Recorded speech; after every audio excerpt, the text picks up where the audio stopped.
Hi കൂട്ടുകാരെ, എല്ലാവർക്കും 5ാം class Malayalam അടിസ്ഥാന പാഠാവലി ക്ലാസ്സിലേക്ക് സ്വാഗതം. നമ്മളിന്ന് പറയുന്നത് 1ാമത്തെ അധ്യായത്തിലെ 2ാമത്തെ പാഠമായ കിളിനോട്ടം എന്ന് പറയുന്ന ഈ പാഠഭാഗത്തെ കുറിച്ചാണ്. ഈ പേരിൽ നിന്ന് നമുക്ക് മനസ്സിലാക്കാം, ഇത് പക്ഷി നിരീക്ഷണവുമായി ബന്ധപ്പെട്ട പാഠഭാഗമാണ്. പ്രശസ്ത കവയിത്രി സുഗതകുമാരിയുടെ ഒരു അനുഭവ പാഠഭാഗമാണ് കിളിനോട്ടം എന്ന് പറഞ്ഞിട്ട് നമ്മൾ പഠിക്കുന്നത്. സുഗതകുമാരി ചെറുപ്പകാലത്ത് തൻ്റെ ചേച്ചിയുമൊത്ത് പക്ഷി നിരീക്ഷണം നടത്തിയ കഥയാണ് ഇതിൽ പറയുന്നത്. നമുക്ക് ഈ പാഠഭാഗം ഒന്ന് വായിച്ചു നോക്കാം. പ്രിയപ്പെട്ട കൂട്ടുകാരെ, ഈ കത്ത് നിങ്ങൾക്ക് കിട്ടുമ്പോഴേക്ക് പരീക്ഷ ചൂടെല്ലാം അടങ്ങിയിരിക്കും. എങ്കിലും മീനച്ചൂടാണ്. ഈ ആണ്ടിനര വർഷം മാവിലൊക്കെ മാങ്ങ പിടിച്ചിട്ടുണ്ടെങ്കിലും മാമ്പഴക്കാലം വരുന്നതേ ഉള്ളൂ. ഇത്തവണ നമുക്ക് കുറച്ച് പക്ഷി നോട്ടമായാലോ? പക്ഷി നിരീക്ഷണം എന്നതാണ് ശരിയായ വാക്ക് എന്നറിയാനിട്ടല്ല. പക്ഷേ ആദ്യം നമുക്ക് വെറും നോട്ടം മതി. നോക്കിക്കണ്ടിട്ടാകാം ശ്രദ്ധിച്ചു നിരീക്ഷിക്കലും നോട്ട് കുറിക്കലുമൊക്കെ. തുടക്കം ഇങ്ങനെയാകാം. പ്രഭാതം എന്ന് പറഞ്ഞാൽ രാവിലെ കേട്ടോ.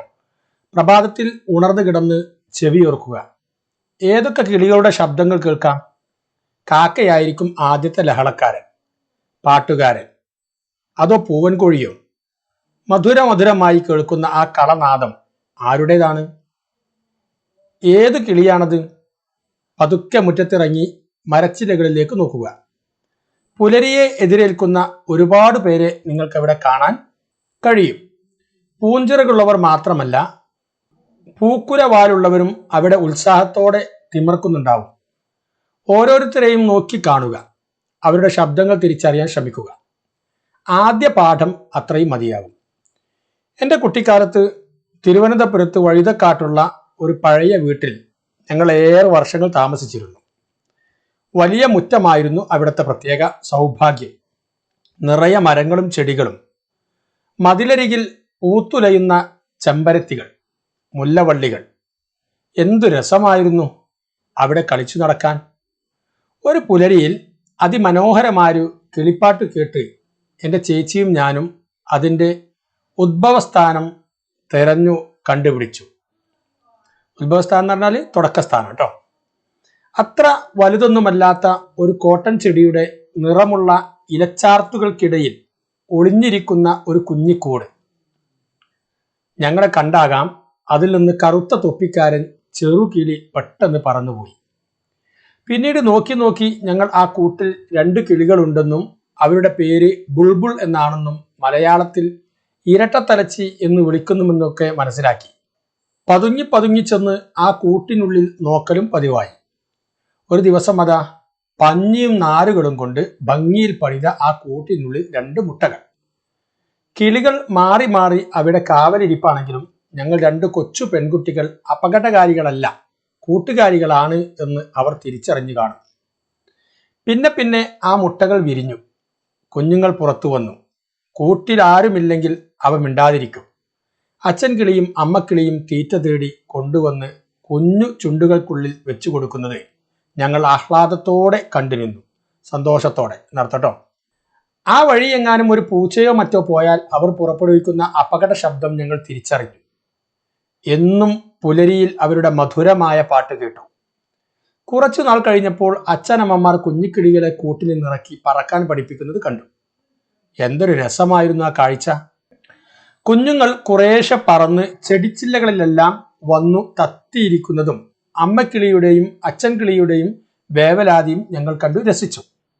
ദിവസങ്ങൾ ചിലത് കഴിഞ്ഞു.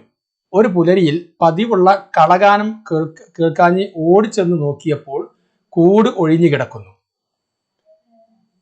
പറക്കമുറ്റിയ മക്കളുമായി അവർ വീടു മാറിപ്പോയി കഴിഞ്ഞിരിക്കുന്നു. പറക്കമുറ്റിയ എന്ന് പറഞ്ഞാൽ എന്താണ്? പറക്കാൻ കഴിഞ്ഞ അല്ലെങ്കിൽ പറക്കാൻ പഠിച്ച എന്നർത്ഥം കേട്ടോ. ഞങ്ങൾക്ക് സങ്കടമായി. എങ്കിലും പിറ്റേ വർഷവും അവർ അതേ ചെടിയിൽ കൂടുകൂട്ടാൻ വന്നു. പിന്നെയും പല വർഷങ്ങൾ അത് ആവർത്തിച്ചു. ആ കൊച്ചു ബുൾബുൾ കുടുംബം എൻ്റെ കുട്ടിക്കാലത്തിന് എന്തൊരു സൗഭാഗ്യമായിരുന്നു എന്ന് ഇന്ന് ഞാൻ അറിയുന്നു. കിളികളെ പരിചയപ്പെടുക, ഇഷ്ടപ്പെടുക. അവർ ചിറകുള്ള കൊച്ചു ദേവതകളാണ്. അവരെപ്പറ്റി വീണ്ടും എഴുതാം. അറിവുള്ളവരെ കൊണ്ട് എഴുതിക്കാം. സ്നേഹത്തോടെ സുഗതകുമാരി. സുഗതകുമാരിയെ കുറിച്ച് ഞാൻ പറഞ്ഞല്ലോ അല്ലേ.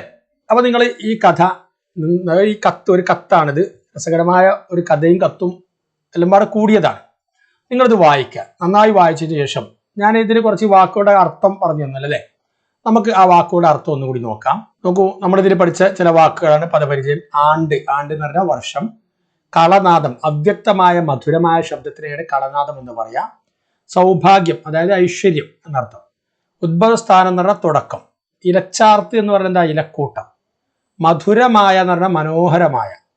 വേവലാതി എന്ന് പറഞ്ഞാൽ പരിഭ്രമം, പരാതി എന്നൊക്കെ പറയില്ലേ. പറക്കമുറ്റിയ എന്ന് പറഞ്ഞാൽ പറക്കാൻ പഠിച്ച, പറക്കമുറ്റിയ കുട്ടികൾ എന്ന് പറഞ്ഞാൽ പറക്കാൻ പഠിച്ച കുട്ടികൾ. ഇനിയും പുതിയ പദങ്ങൾ ഉണ്ടാകും, നിങ്ങളത് കണ്ടെത്തി അതിന്റെ അർത്ഥം ഡിക്ഷണറി നോക്കി കണ്ടെത്താൻ വേണ്ടി ശ്രമിക്കുക. ഓക്കെ, അങ്ങനെ ഈ അർത്ഥം നിങ്ങൾ നോക്കി ഒന്നുകൂടി വായിക്കുക. 2, 3, 4 പ്രാവശ്യം വായിച്ചതിന് ശേഷം ഇത് എഴുതിയത് ആരാന്ന് പറഞ്ഞത്? സുഗതകുമാരി. നമുക്ക് സുഗതകുമാരി എന്ന് പരിചയപ്പെടണ്ടേ? സുഗതകുമാരിയെ നാം പരിചയപ്പെടുത്താം. സുഗതകുമാരി നോക്കൂ, ഇതാണ് അവരുടെ ചിത്രം. കേരളത്തിലെ പ്രശസ്ത കവയിത്രിയും പരിസ്ഥിതി പ്രവർത്തകരുമായിരുന്നു സുഗതകുമാരി. അനാഥരായ സ്ത്രീകൾക്കും പെൺകുട്ടികൾക്കും അഭയമൊരുക്കുന്ന അഭയ എന്നൊരു സ്ഥാപനം സുഗതകുമാരിയുടെ നേതൃത്വത്തിൽ തിരുവനന്തപുരത്ത് പ്രവർത്തിക്കുന്നു. ജനനം 1934 ജനുവരി 22. അച്ഛൻ സ്വാതന്ത്ര്യ സമര സേനാനിയും കവിയുമായ ബോധേശ്വരൻ. കേരളത്തിന്റെ സാംസ്കാരിക ഗാനമായ ജയ ജയ കോമള കേരളധരണി എന്ന ഗാനം എഴുതിയത് ബോധേശ്വരനാണ്. പരിസ്ഥിതി വിഷയങ്ങളിൽ സജീവമായി ഇടപെടാറുണ്ടായിരുന്നു. സുഗതകുമാരിയുടെ പ്രശസ്തമായ കവിതയാണ് സൈലന്റ് വാലി അഥവാ നിശബ്ദവനം. ഈ കവിത പ്രകൃതിയോടുള്ള അവരുടെ സ്നേഹം അറിയിക്കുന്നതാണ്. പ്രധാന കൃതികൾ മുത്തുച്ചിപ്പി, സ്വപ്നഭൂമി, പാതിരാപ്പൂക്കൾ, പാവം മാനവഹൃദയം, പ്രണാമം, ഇരുൾ ചിറകുകൾ, രാത്രിമഴ, അമ്പലമണി, കുറിഞ്ഞിപ്പൂക്കൾ അത് കവിതയാണ്. കാവു തീണ്ടല്ലേ, മേഘം വന്ന് തൊട്ടപ്പോൾ, ഒഴിച്ചൂട് ഇതൊക്കെ ലേഖനങ്ങളാണ്. ധാരാളം പുരസ്കാരങ്ങൾ സുഗതകുമാരിക്ക് ലഭിച്ചിട്ടുണ്ട്. എഴുത്തച്ഛൻ പുരസ്കാരം, കേരള സാഹിത്യ അക്കാദമി അവാർഡ്, അത് പാതിരാപ്പൂക്കളിലും കേന്ദ്ര സാഹിത്യ അക്കാദമി അവാർഡ് രാത്രിമഴക്കുമാണ് കിട്ടിയത്. ഓടക്കുഴൽ അവാർഡ്, വയലാർ അവാർഡ് അമ്പലമണിക്കാണ് ഇത് കിട്ടിയത്. ആശാൻ പ്രൈസ്, പ്രകൃതി സംരക്ഷണ പ്രവർത്തനങ്ങൾക്കുള്ള ആദ്യ വൃക്ഷമിത്ര അവാർഡ് തുടങ്ങിയവ അവയിൽ ചിലതാണ്. 2020 ഡിസംബർ 23 സുഗതകുമാരി അന്തരിച്ചു. ഇതാണ് സുഗതകുമാരി എന്ന പ്രശസ്ത എഴുത്തുകാരിയുടെ ജീവചരിത്രം. ഇതിൽ കൂടുതൽ നന്നായി നിങ്ങൾ എഴുതി പഠിക്കണം. നിങ്ങൾ കൂടുതൽ സുഗതകുമാരിയെ കുറിച്ച് അറിയാൻ വേണ്ടി ശ്രമിക്കുകയും വേണം. ഇനി നമുക്ക് വായിക്കാൻ കണ്ടെത്താം എന്ന് പറയുന്ന ഇതിൽ ഏതാനും ചോദ്യങ്ങൾ മാത്രം നോക്കാം. അടുത്തത് 2ാമത്തെ ഭാഗത്തിൽ നമുക്ക് നോക്കാം. 1ാമത്തെ ചോദ്യം വായിക്കാൻ കണ്ടെത്താം. പക്ഷി നോട്ടത്തിന്റെ ആദ്യ പാഠങ്ങൾ എന്തൊക്കെയാണ്? ഇതാണ് 1ാമത്തെ ചോദ്യം. അതിന് ഉത്തരം നമുക്ക് നോക്കാം. ഇതാണ് ഉത്തരം. സൂര്യൻ ഉദിക്കും മുമ്പേ ഉണരണം. ഈ സമയത്ത് ധാരാളം പക്ഷികളുടെ ശബ്ദം കേൾക്കാം. കിടക്കയിൽ ഉണർന്നു കിടന്ന് ചെവിയോർത്താൽ കാക്കയും കുയിലും ഒക്കെ അതിരാവിലെ കരയുന്നതും പാട്ടുപാടുന്നതുമെല്ലാം കേൾക്കാം. കുയിൽപ്പാട്ടിനനുസരിച്ച് കൂവിയാൽ അവ കൂടുതൽ ഉച്ചത്തിൽ പാടും. കേൾക്കുന്ന ശബ്ദങ്ങൾ ഏതൊക്കെ കിളികളുടേതാണെന്ന് വേർതിരിച്ച് മനസ്സിലാക്കണം. പതുക്കെ മുറ്റത്തിറങ്ങി മരച്ചിലകളിലേക്ക് നോക്കുക. പുലരിയെ എതിരേൽക്കുന്ന ഒരുപാട് പേരെ നമുക്കവിടെ കാണാൻ കഴിയും. പൂഞ്ചിറകുള്ളവരും പൂക്കുല വാലുള്ളവരുമെല്ലാം അക്കൂട്ടത്തിലുണ്ടാവും. ഉത്സാഹത്തോടെ ചിലച്ച് തിമിർക്കുന്ന അവരെ നോക്കി അവരുടെ ശബ്ദങ്ങൾ തിരിച്ചറിയുക. പക്ഷി നോട്ടത്തിന്റെ ആദ്യ പാഠങ്ങൾ ഇതൊക്കെയാണ്. കൂട്ടുകാർ ഇതൊക്കെ മനസ്സിലാക്കി ഇനി പക്ഷി നിരീക്ഷണത്തിന് തുടക്കം കുറിക്കുക ഈ രീതിയിൽ. ഓക്കെ, ഇനി 2ാമത്തെ ചോദ്യം. എന്തൊരു രസമായിരുന്നു ആ കാഴ്ച? ഏതിനെ കുറിച്ചാണ് സുഗതകുമാരി ഇങ്ങനെ പറയുന്നത്? പാഠഭാഗത്ത് പറഞ്ഞിട്ടുണ്ടല്ലോ അല്ലേ. നോക്കൂ, അതിന്റെ ഉത്തരം എങ്ങനെയാണ്? മുറ്റത്തെ കോട്ടൻ ചെടിയിൽ കൂട്ടുകൂടിയിരുന്ന ബുൾബുൾ പക്ഷികളുടെ മുട്ടകൾ വിരിഞ്ഞ് കുഞ്ഞുങ്ങളുണ്ടായി. കുറച്ചുനാൾ കഴിഞ്ഞപ്പോൾ അച്ഛനമ്മമാർ കുഞ്ഞിക്കിളികളെ കൂട്ടിൽ നിന്നിറക്കി പറക്കാൻ പഠിപ്പിക്കുന്നത് കുട്ടികൾ കണ്ടു. കുഞ്ഞുങ്ങൾ കുറേശ്ശെ പറന്ന് ചെടിച്ചില്ലകളിലെല്ലാം വന്നു തത്തിയിരിക്കുന്നതും അച്ഛൻ കിളിയുടെയും അമ്മക്കിളിയുടെയും വേവലാതിയുമെല്ലാം അവർ കണ്ടു രസിച്ചു. ഈ കാഴ്ചയെയാണ് രസകരമായ കാഴ്ച എന്ന് സുഗതകുമാരി വിശേഷിപ്പിക്കുന്നത്. ഓക്കെ, ഇതാണ് 2ാമത്തെ ചോദ്യത്തിന് ഉത്തരം. 3. ഞങ്ങൾക്ക് സങ്കടമായി. സങ്കടത്തിനുള്ള കാരണം എന്താണ്? സങ്കടത്തിനുള്ള കാരണം എന്താണ്? നമുക്ക് അതിന്റെ ഉത്തരം എങ്ങനെയാണ്? മുറ്റത്തെ കോട്ടൺ ചെടിയിൽ കൂടുകൂട്ടിയിരുന്ന ബുൾബുൾ കുടുംബം കൂടൊഴിഞ്ഞു പോയി. ഒരു പുലരിയിൽ പതിവ് പോലെ കിളികളുടെ സംഗീതം കേൾക്കാഞ്ഞ് കുഞ്ഞു സുഗതകുമാരിയും ചേച്ചിയും ഓടിച്ചെന്ന് നോക്കിയപ്പോൾ കൂട് ഒഴിഞ്ഞു കിടക്കുന്നു.